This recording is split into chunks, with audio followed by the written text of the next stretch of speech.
Hi guys, it's Ethan from Teenage Critic. On today's show, we're going to the Hope Artiste Village where Haley, our new kid here, is going to have her audition. We're going to put her in front of the camera and see how she does. And there'll be a lot of other stuff that we do there as well, so stick around.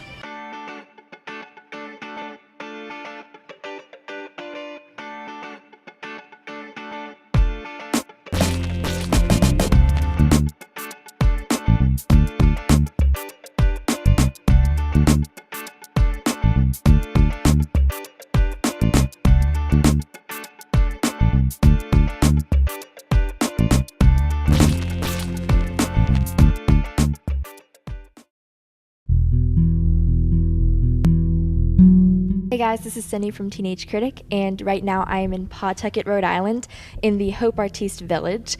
And as you can see, we're in this really cool space, so I'm about to talk about it with Matthias. So can you tell me a little bit about who you are and what you do?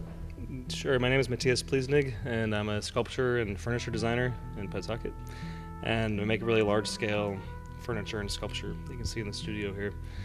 And heavily inspired from boat building processes and forms. These pieces are in progress. They're a little more than halfway done, and right now they're up in the air on these sawhorses, but when they're finished they'll be dropped down on the floor. And So it looks like this one is in progress right now. So how long did it take to build from start to right now? about 6 or 7 weeks, something like that.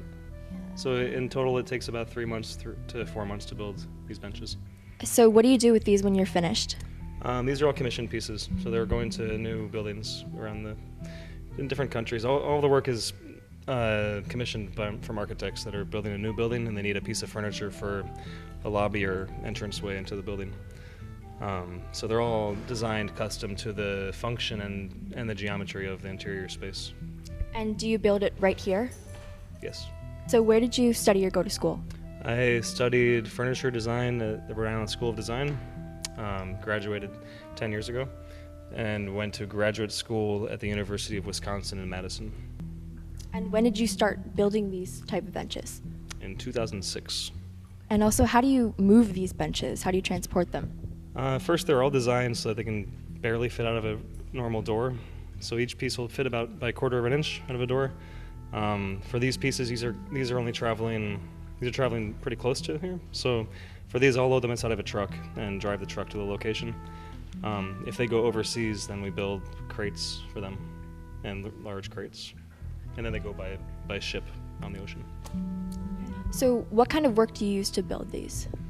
The process comes from boat building. I started building boats in 2005, 2006. And so I basically use that process to design this process. All of the wood that I use is it's all nautical grade white oak. So it's a very hard wood when it's dry, but we steam bend the wood to bend it in these shapes. And when you steam bend white oak, it becomes flexible like a piece of spaghetti out of water. And then when it hardens, it becomes white oak again.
Okay, this is Sydney again, and we're in the same studio, except with a couple of RISD students. So, can you guys talk about kind of what you do and how you got here? Yeah, so we're in the furniture design program, and sort of teaches a hands-on process of making your own work through various materials.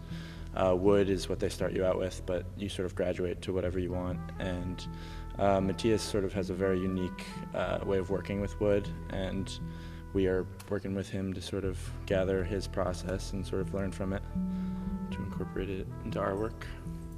I started working for him last summer, and I kind of just really liked kind of his process, the way that he's constantly changing his form, kind of like really refining the pieces as he goes. Now we're actually doing our own company that we're kind of starting, making inflatable structures. So he's been like a good mentor, kind of letting us know like kind of the basics on like how you start a company and how like kind of like make it actually work. But yeah. And did you guys both start doing art and woodworking when you were just in college, or did you want to do that before? Well, coming to RISD, I knew I was interested in art, so it was sort of something that developed through going through the foundation program and then deciding to work with wood and other materials. And what about you? Yeah, I came here thinking I wanted to do either film or painting, some kind of more fine art, but then really found my place in more like design kind of work. And then the furniture department was perfect for that. Yeah. Are there any other types of art that kind of help you or influence you in woodworking? That's a good question. You gotta... Sculpture is definitely one of them. Yeah. Just ways of achieving form and through material. So Matthias is a good blend of that because it's not all function. There's a lot of form and experimentation. So. Yeah, it's kind of like the balance of art and design. It's kind of like we like to walk that line. And this is a perfect example of that. Well, thank you guys so much for talking to us. Okay, so this has been amazing, so definitely stay tuned for what's coming up next on Teenage Critic. Bye. Bye.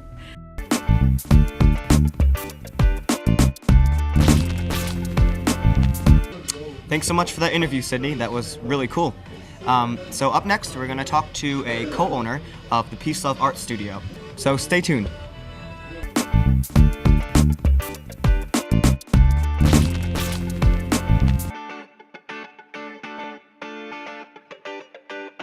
Hey guys, it's Michaela, and we're here today at Hope Artist Village in Pawtucket, Rhode Island.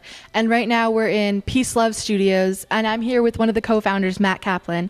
So Matt, could you tell me a little bit about what you guys do here? Sure. So Peace Love Studios is an expressive art studio, and we're focused on the healing arts. So we work with all types of different groups, kids, adults, teens, and we use creative expression as a way for people to find some peace of mind. So is this like, would you consider this art therapy?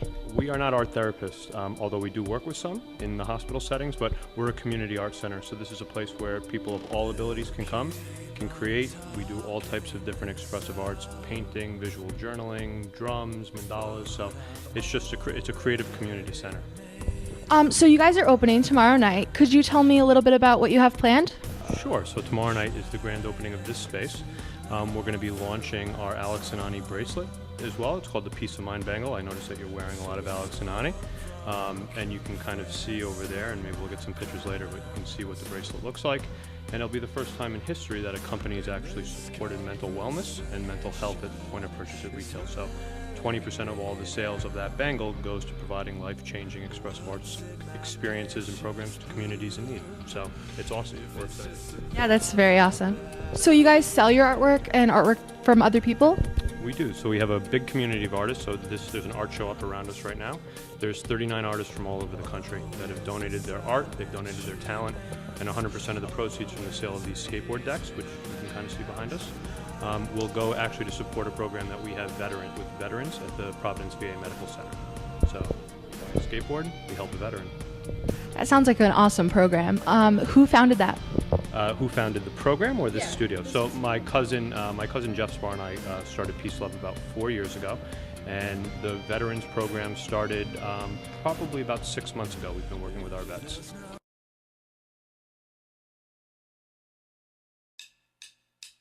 My name name is Matt Kaplan. I'm the CEO of Peace Love Studios. So my name is Amy Kinney, and I'm the program director at Peace Love Studios. Jeffrey Spar, the founder of Peace Love Studios.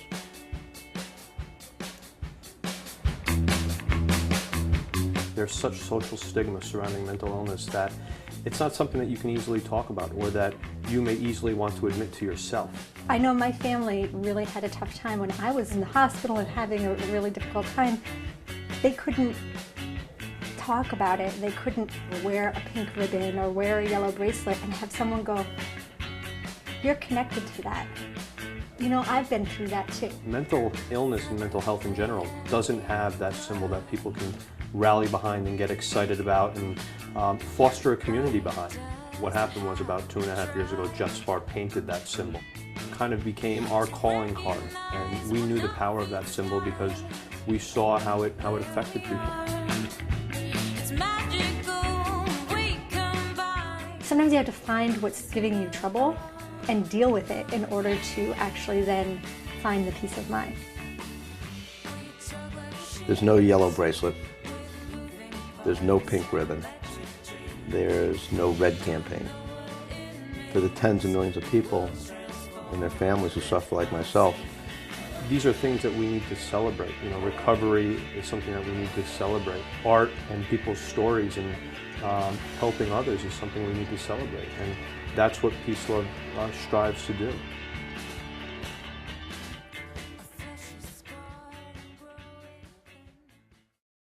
So how often do you guys like rotate the show, switch out your art and stuff like that? So we opened in December of last year. We've been open for just 2.5 short months. This is the second show that we've had. We're going to have quarterly art shows, but our studio is open to the public. So on Saturdays, there's a great farmers market here, Winter's Farmers Market. So our doors are open from 9 to 1. We have an art activity for families, for kids. Parents get to come in, learn a little bit about who we are, how we're building a movement for the mental health community to rally behind.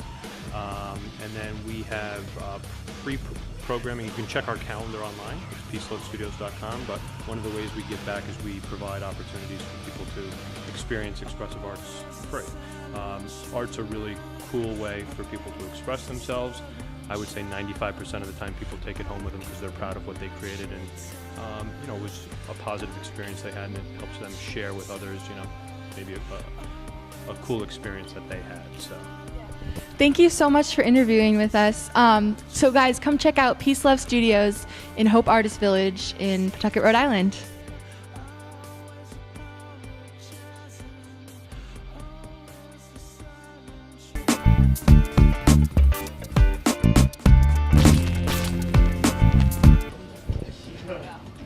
So as you guys know, on every show we usually put a student film out, and the one you're about to see is pretty inspirational.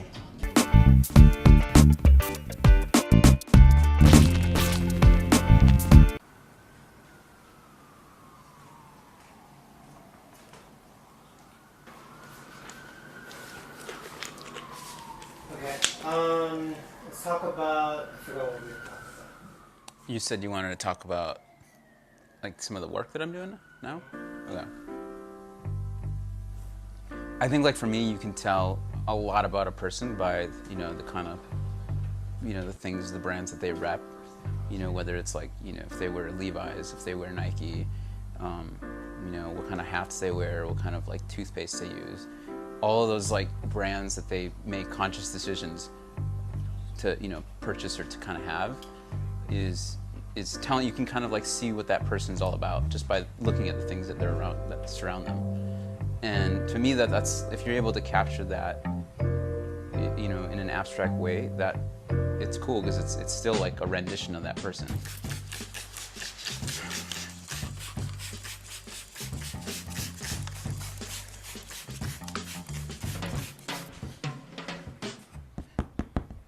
So this will, once it starts to evaporate, it'll shrink up a little bit.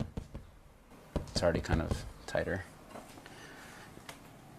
The work I'm currently showing or working on is, it's for this upcoming Torrance Museum of Art show called The Baker's Dozen. And I've been really interested in, I guess, this interaction between the artist and the subject. So in a certain way, it's kind of, I guess it's sort of portraiture. And so the idea is, portraits in the past were essentially renditions of the person or the subject that the artist is trying to, capture.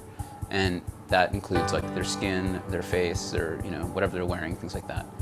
And I think today a large part of like who you are and your identity has to do with the brands and the logos you kind of like rep or you associate yourself with. And I think that almost, to me, you can tell what a person's all about by what they're wearing and, the things that they drink. Or for me, like, it's like, cool, I drink Red Bull, I love Nike, I love, Levi's, and all those elements are in there, and these are the colors I like. And so for me, that's like, cool, this is a version of me. And it's also functions, and it looks almost like their DNA, their brand DNA. And I think artists, besides making beautiful things, part of what their duty as an artist should be is to record history. Brands and symbols and logos are all kind of like indicative of today's culture, Like the internet basically exploded and let all these new companies kind of like sprout up. And with that came a ton more symbols, a ton more like Lego pieces as far as like my art is concerned. And so I just want to try to capture as much as I can.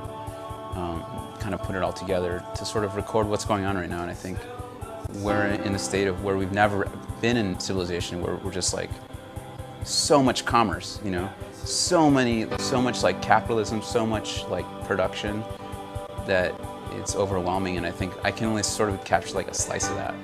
And if I can do that, then I feel like I've kind of done my part as like an artist.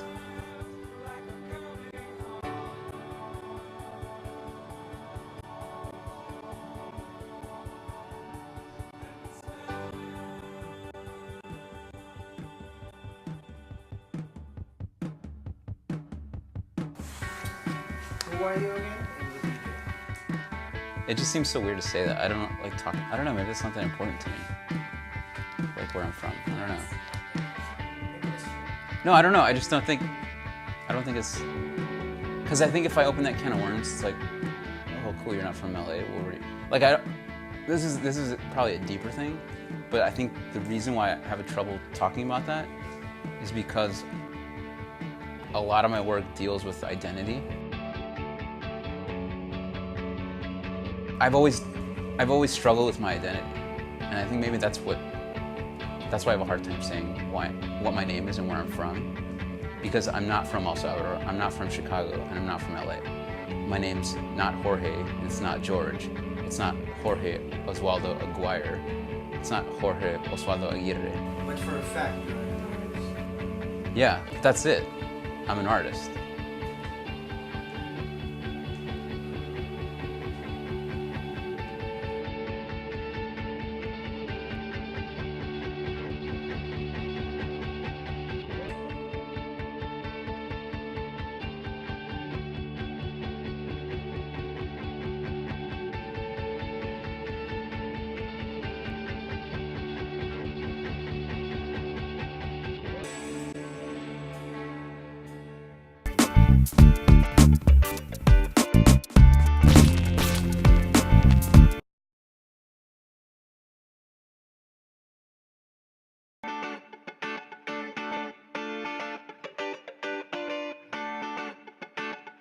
Zabinski Music Studio? Yeah, with a Z.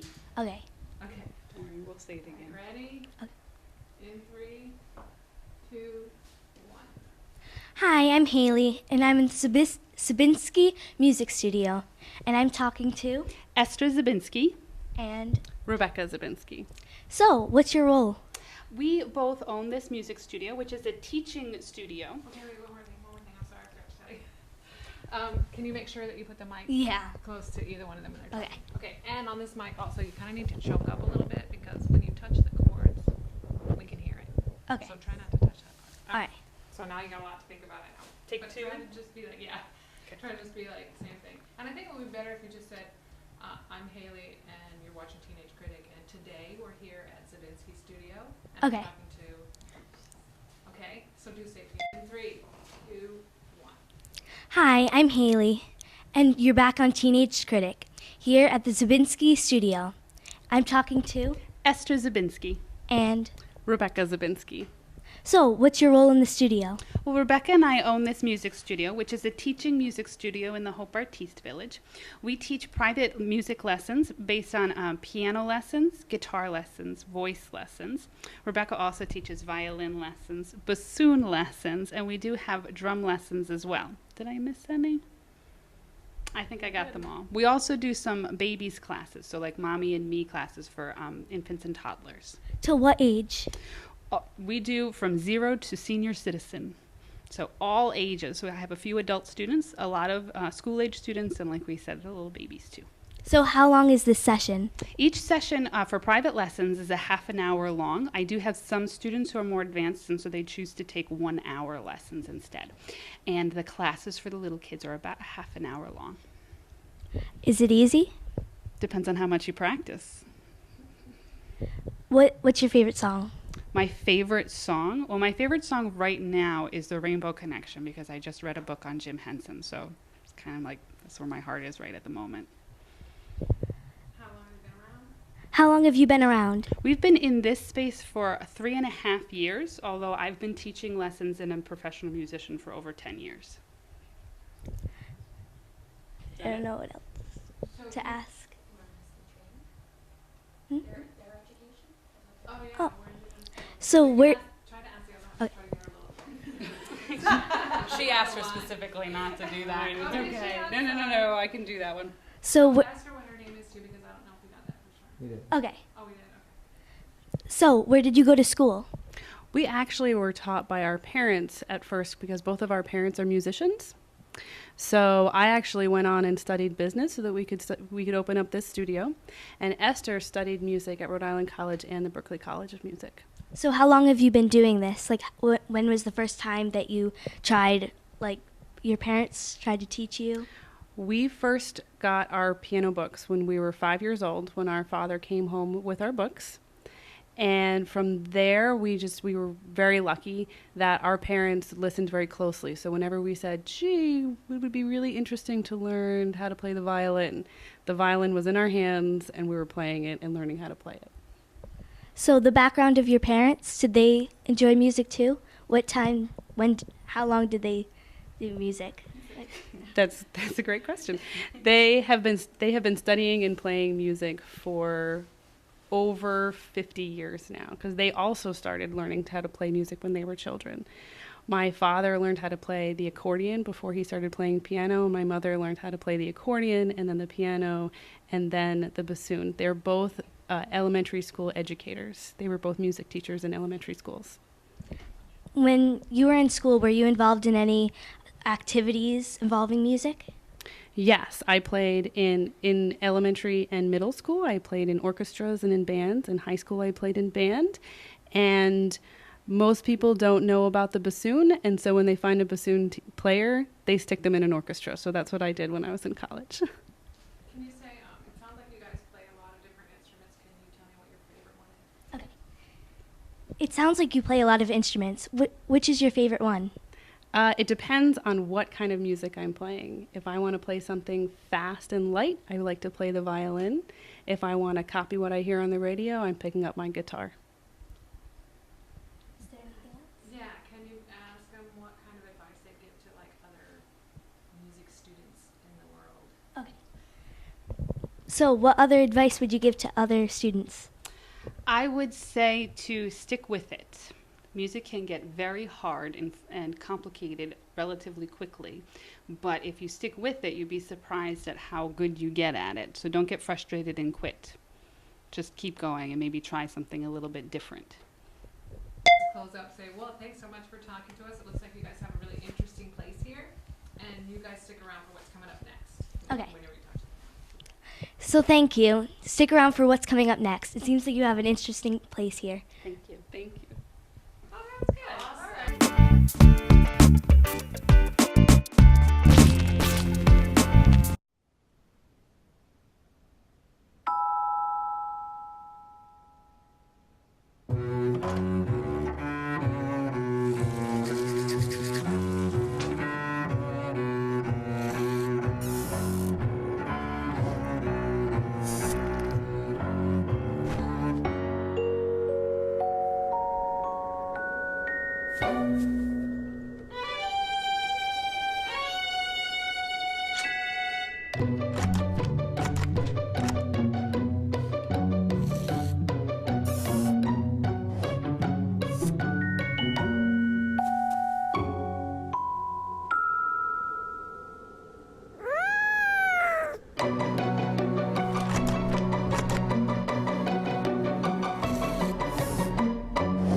Thank you guys so much for watching today's show. I've had a great time hosting today.